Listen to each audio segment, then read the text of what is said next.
So hello मामुहरू, एकछिन र तपाईँहरूमाझ केही कुरा राख्नु मन लाग्यो। तपाईँहरूले चाहिँ आफ्नो बेबीलाई के खुवाउने गर्नुभएको छ, आई मिन के खाने गराउनु भएको छ, मस्तली बेबीले खाने गराउनु भएको छ। प्लिज सरलाई दिनु होला। मेरो बेबीले चाहिँ आजकल केही खानु मान्दैन होइन, केही खानु मान्दैन।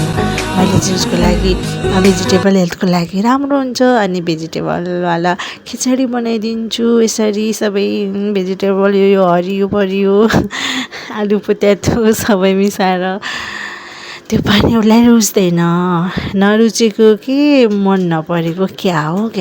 अनि फेरि उसको लागि मैले खिर बनाइदिन्छु कि त्यो मखना र ओट्स मिल्क एड गरेर खिर बनाइदिन्छु। त्यो खिर पनि उसले 4-5 चम्चा खान्छ अनि त्यसपछि चाहिँ उसले खान छोड्छ। अनि फेरि यसै गरी उसको लागि मैले होममेड लिटो पनि बनाएको छु आफैले।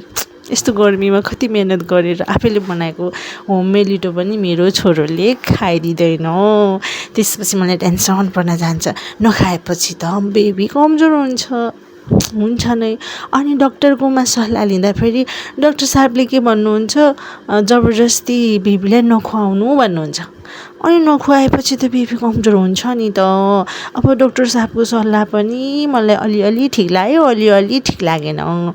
अनि यसै गरी बाबुको लागि फ्रुट्सहरू फलफुलहरू पनि दिइरहेको हुन्छु। उसले फलफुल पनि आधा खान्छ आधा खाइदिँदैन। त्यसपछि चाहिँ मैले चाहिँ बाबुलाई के मनपर्छ भनेर पत्तै पाएको छैन। मामुहरू यति भन्नलाई आएको ल। Thank you for watching my mini video, mini vlog भन्दा नि हुन्छ ल।